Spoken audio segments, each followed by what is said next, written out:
Segundo livro de Samuel, capítulo 14. A volta de Absalão.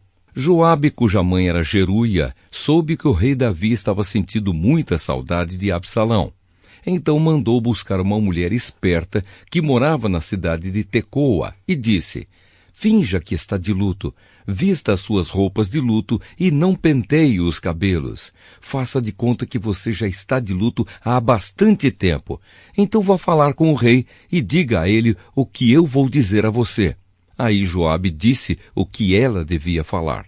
A mulher foi até o lugar onde o rei estava, ajoelhou-se e encostou o rosto no chão em sinal de respeito e disse: por favor, me ajude, ó rei.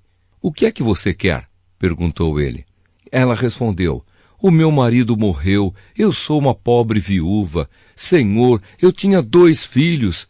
Um dia eles brigaram no campo. Não havia ninguém para apartar a briga e um deles matou o outro. E agora todos os meus parentes ficaram contra mim. Estão exigindo que eu entregue a eles o meu filho porque querem matá-lo, pois ele matou o seu irmão. Se fizerem isso, eu ficarei sem nenhum filho. Eles vão destruir a minha última esperança e vão deixar o meu marido sem nenhum filho para manter vivo o seu nome. Davi respondeu: volte para casa que eu cuidarei deste assunto. Senhor, disse ela, eu e a minha família aceitaremos a culpa por qualquer coisa que o Senhor fizer. O Senhor e a sua família ficarão inocentes. Então o rei disse: se alguém ameaçar você, traga-o aqui, e ele nunca mais a incomodará. Senhor, disse ela, por favor, ore ao Senhor, seu Deus, para que os meus parentes que planejam vingar a morte do meu filho não cometam um crime maior ainda, matando o meu outro filho. Davi disse: eu juro pelo Senhor, o Deus vivo, que ninguém tocará no seu filho. Senhor, disse a mulher, deixe-me dizer somente uma coisa. Está bem, respondeu ele. Por que o Senhor fez uma coisa tão errada com o povo de Deus? Perguntou ela. Ó rei, o Senhor não deixou que o seu filho voltasse do estrangeiro, assim com o que acabou de dizer, condenou a si mesmo. Todos nós morreremos, somos como a água derramada no chão, que não pode ser juntada de novo. Mesmo Deus não traz os mortos de volta à vida, mas o rei pode dar um jeito de trazer um homem de volta do estrangeiro. Ó rei, eu vim falar com o Senhor agora, porque o povo me ameaçou. Aí eu pensei, vou falar com o rei, pois tenho a esperança de que ele atenda ao meu pedido. Pensei que o Senhor me atenderia e me salvaria daquele que está tentando matar o meu filho e a mim, e que quer nos tirar da terra que Deus deu ao seu povo. Eu, a sua criada, também pensei que a sua promessa me salvaria, pois o rei é como o anjo de Deus e sabe tudo. Que o Senhor, nosso Deus, esteja com o Senhor. Eu vou lhe fazer uma pergunta, respondeu o rei, e você vai me dizer toda a verdade. Pergunte o que quiser, Senhor, respondeu ela. Foi Joabe que pôs você nisto, não foi? Perguntou o rei. Ela respondeu: digo por tudo que é sagrado que não há jeito de escapar da sua pergunta. Sim, foi o seu oficial Joabe quem me disse o que fazer e o que falar. Ele fez isso para resolver este caso. O Senhor é sábio como o anjo de Deus e sabe tudo o que acontece. Mais tarde, o rei disse a Joabe: eu resolvi fazer o que você quer. Vá e traga de volta o jovem Absalão. Então Joabe se jogou no chão em frente de Davi, em sinal de respeito, e disse: Deus o abençoe, ó rei. Agora eu sei que o Senhor está satisfeito comigo, pois atendeu o pedido que eu, o seu criado, fiz. Então Joabe levantou-se, foi à cidade de Gessur e trouxe Absalão de volta para Jerusalém. No entanto, o rei deu ordem para Absalão não morar no palácio.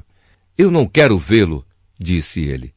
Aí Absalão foi morar na sua própria casa e não apareceu mais diante do rei. Absalão faz as pazes com Davi. Em Israel não havia ninguém tão famoso por sua beleza como Absalão. Ele era perfeito da cabeça aos pés.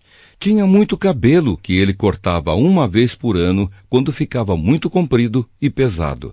A sua cabeleira pesava mais de 2 quilos, de acordo com a medida real de pesos. Ele tinha 3 filhos e uma filha chamada Tamar, que era muito bonita. Absalão morou 2 anos em Jerusalém sem ver o rei. Então mandou buscar Joabe para lhe pedir que fosse falar com o rei em favor dele. Mas Joabe não quis ir. Aí ele mandou buscá-lo de novo, mas Joabe recusou novamente. Então Absalão disse aos empregados: Olhem, o campo de Joabe é pegado ao meu, e nele há uma plantação de cevada. Vão lá e ponham fogo no campo dele. Então eles foram e puseram fogo no campo de Joabe. Aí Joabe foi à casa de Absalão e perguntou: Por que os seus empregados puseram fogo no meu campo? Absalão respondeu: Eu mandei chamar você. Quero que você vá dizer ao rei Davi o seguinte: Afinal de contas, por que foi que eu voltei de Gessur? Seria melhor ter ficado lá. E Absalão continuou: Eu quero falar com o rei. Se sou culpado, que ele mande me matar. Então Joabe foi conversar com o rei. Aí o rei mandou buscar Absalão, e este veio. Ajoelhou-se e encostou o rosto no chão diante dele, e o rei o beijou.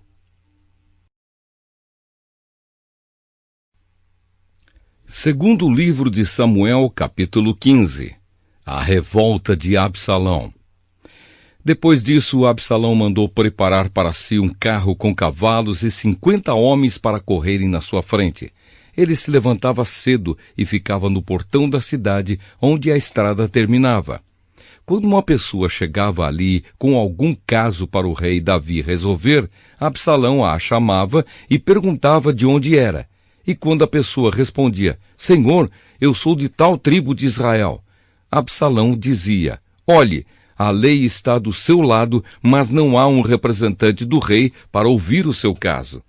Absalão também dizia: se eu fosse o juiz aqui, então qualquer pessoa que tivesse uma questão ou um pedido poderia me procurar e eu faria justiça.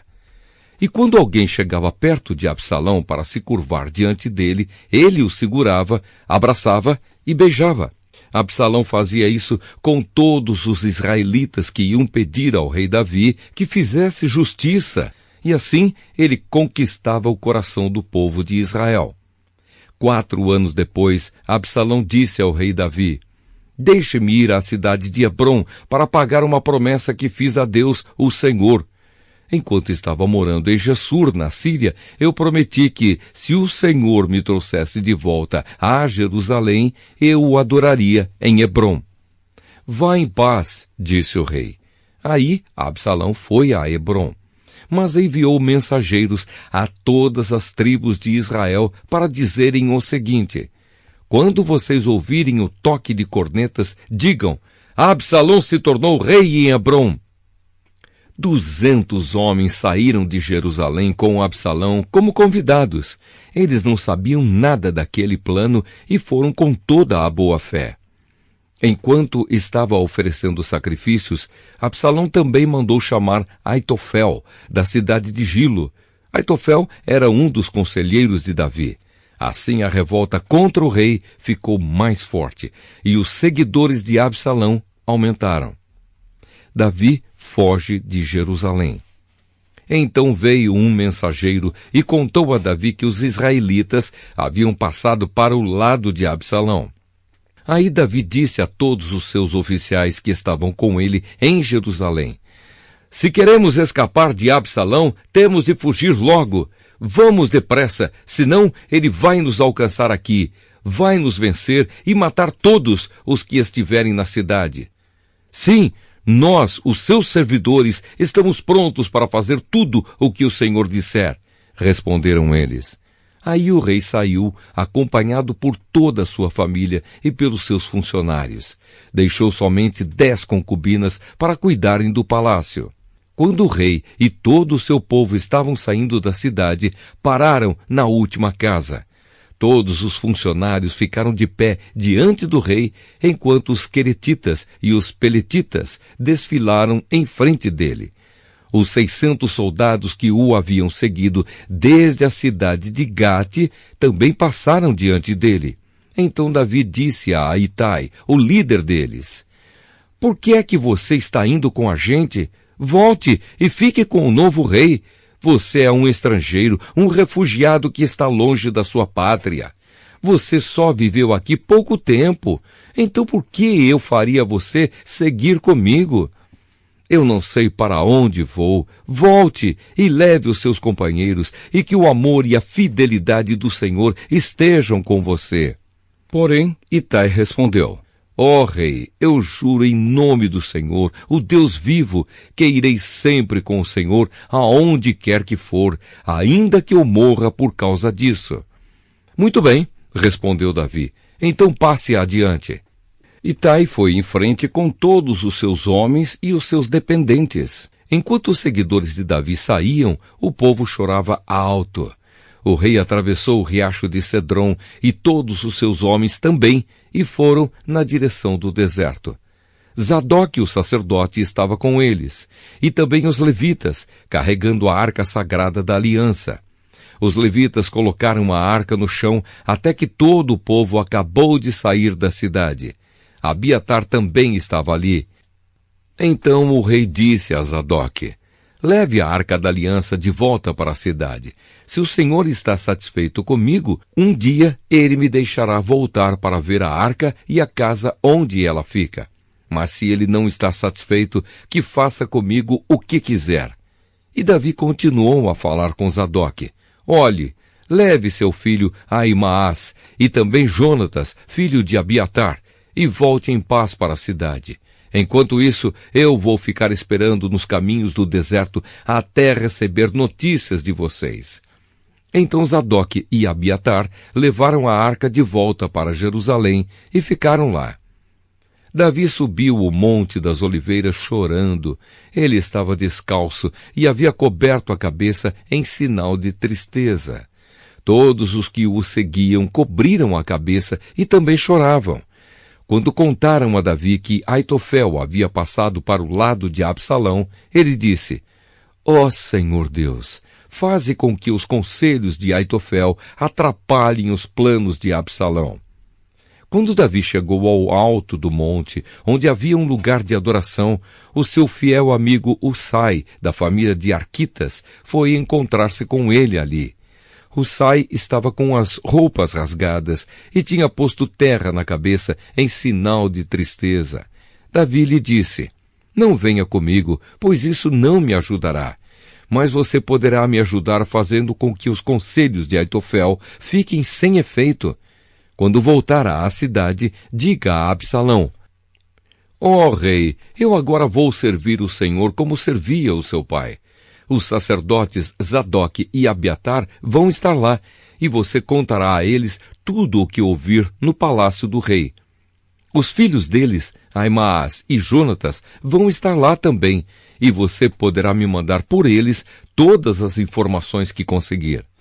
Então Husai, o conselheiro particular de Davi, foi e chegou à cidade justamente quando Absalão estava chegando lá.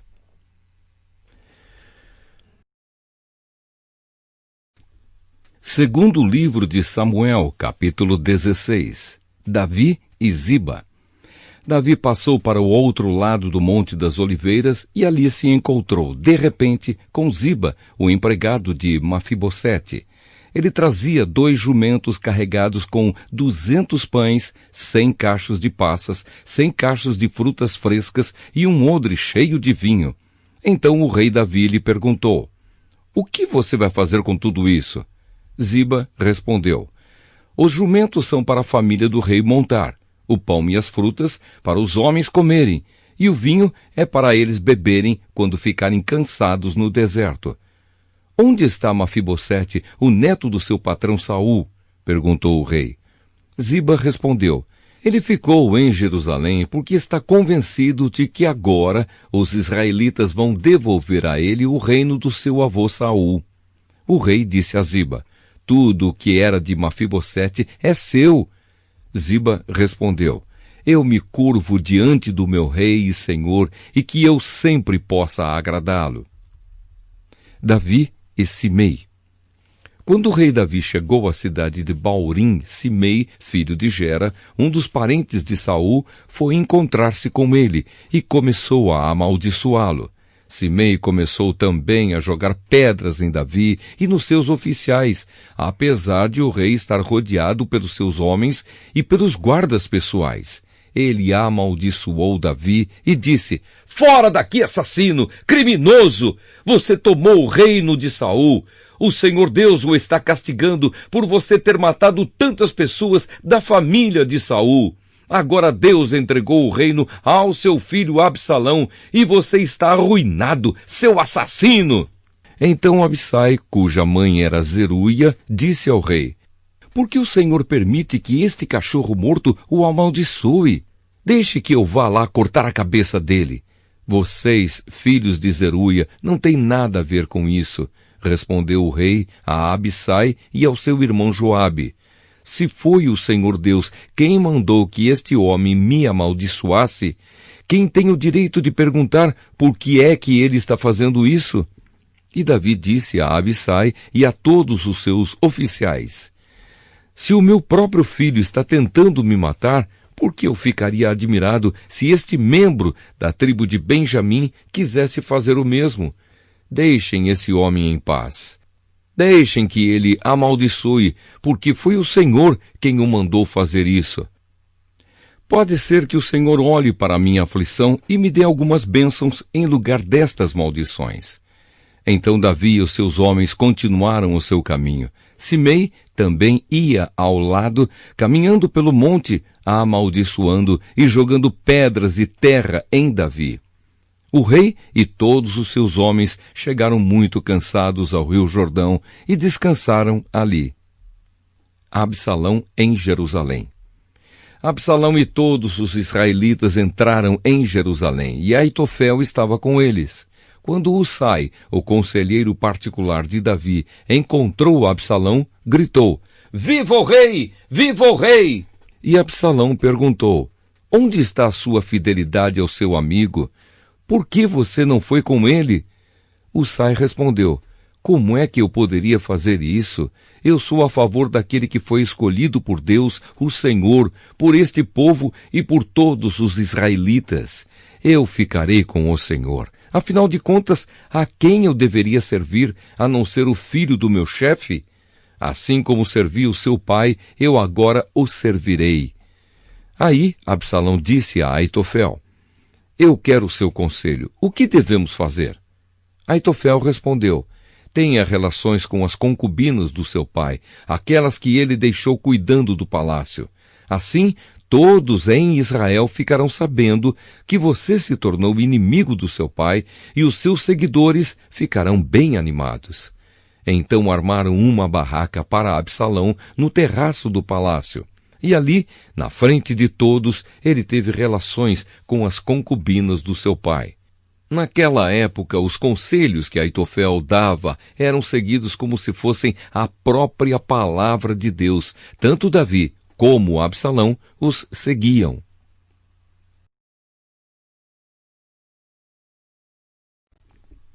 Segundo livro de Samuel, capítulo 17. Husai atrapalha o conselho de Aitofel. Depois Aitofel disse a Absalão: "Deixe-me escolher 12.000 homens e eu sairei esta noite para perseguir Davi. Eu o atacarei enquanto ele está cansado e desanimado. Ele ficará com medo e todos os seus homens fugirão. Então matarei somente o rei e trarei de volta todos os homens dele para o Senhor, como uma esposa que volta para o seu marido. Já que o Senhor quer matar somente um homem, o resto do povo será deixado em paz." Absalão achou que esse conselho era bom, e todos os líderes israelitas também acharam. Aí Absalão disse: "Chamem agora Husai e vamos ouvir o que ele tem a dizer." Quando Husai chegou, Absalão disse: "O conselho que Aitofel nos deu é este. Devemos segui-lo? Se não, diga você o que devemos fazer." Husai respondeu: "Desta vez o conselho de Aitofel não é bom. O Senhor sabe que seu pai Davi e os seus homens são lutadores valentes e que eles estão furiosos como uma ursa na floresta de quem roubaram os filhotes. O seu pai é um soldado experiente e durante a noite ele não fica com seus soldados. Agora mesmo ele deve estar escondido numa caverna ou em algum outro lugar. Logo que Davi atacar os seus soldados, todos os que ouvirem falar a respeito disso dirão que os soldados de Absalão foram derrotados. Então até os soldados mais corajosos, mesmo aqueles que são ferozes como leões, ficarão com medo, pois todos em Israel sabem que o seu pai é um grande soldado e que os homens que estão com ele são lutadores valentes. O meu conselho é que o Senhor reúna de uma ponta a outra do país todos os israelitas, tantos quantos são os grãos de areia da praia do mar, e que o Senhor mesmo os guie na batalha. Onde quer que Davi estiver, nós o encontraremos antes mesmo que ele saiba o que está acontecendo. Assim, nem ele, nem nenhum dos seus homens escaparão. Se ele fugir para dentro de alguma cidade construída num morro, todo o nosso povo trará cordas, arrasará a cidade e não deixará nenhuma pedra lá em cima. Aí Absalão e todos os israelitas disseram: o conselho de Husai é melhor do que o de Aitofel. O Senhor Deus havia resolvido que os bons conselhos de Aitofel não seriam seguidos, para que assim o castigo do Senhor caísse sobre Absalão. Davi é avisado e foge. Então Husai contou aos sacerdotes Zadok e Abiatar o conselho que tinha dado a Absalão e aos líderes israelitas e também o conselho que Aitofel tinha dado, e disse: agora mandem depressa uma mensagem a Davi, dizendo a ele que não passe a noite nos caminhos do deserto, que Davi atravesse o rio Jordão imediatamente para que ele e os seus homens não sejam todos destruídos. Jonatas e Aimaas estavam esperando perto da fonte de Rogel, porque não queriam se arriscar a serem vistos entrando na cidade. Uma empregada ia lá de vez em quando e informava sobre o que estava acontecendo. Então eles iam contar ao rei Davi, mas dessa vez um rapaz os viu e contou a Absalão. Então Jonatas e Aimaas foram depressa para a casa de um certo homem na cidade de Baurim. Havia um poço perto da casa e eles entraram dentro dele. A esposa do homem pegou uma coberta, estendeu sobre a boca do poço e em cima dela espalhou cereais socados para que ninguém pudesse perceber nada. Os oficiais de Absalão chegaram lá e perguntaram à mulher: onde está Aimaas e Jonatas? Eles atravessaram o rio, respondeu ela. Aí os homens os procuraram, mas não conseguiram achar. Então voltaram para Jerusalém. Depois que eles foram embora, Aimaas e Jonatas saíram do poço e foram avisar o rei Davi. Contaram o que Aitofel tinha planejado contra ele e disseram: atravesse o rio depressa. Então Davi e os seus homens começaram a atravessar o rio Jordão, e ao nascer do dia, todos eles já haviam atravessado. Quando Aitofel viu que o seu conselho não tinha sido seguido, arreou o seu jumento e voltou para a sua cidade. E depois de pôr os seus negócios em ordem, enforcou-se. E foi sepultado no túmulo do seu pai. Quando Absalão e os seus soldados atravessaram o rio Jordão, Davi já havia chegado à cidade de Maanaim. Absalão tinha colocado Amasa no comando do seu exército no lugar de Joabe. Amasa era filho de um homem chamado Itra, o ismaelita. A mãe dele era Abigail, filha de Naás, e irmã de Zeruia, a mãe de Joabe. Absalão e os israelitas acamparam na terra de Gileade. Quando Davi chegou a Maanaim, encontrou-se com Sobe, filho de Naás, da cidade de Rabá, em Amon, com Maquir, filho de Amiel, da cidade de Lodebar, e com Barzilai, que era da cidade de Rogelim, em Gileade. Eles levaram bacias, vasilhas de barro, camas e também alimentos para Davi e os seus homens.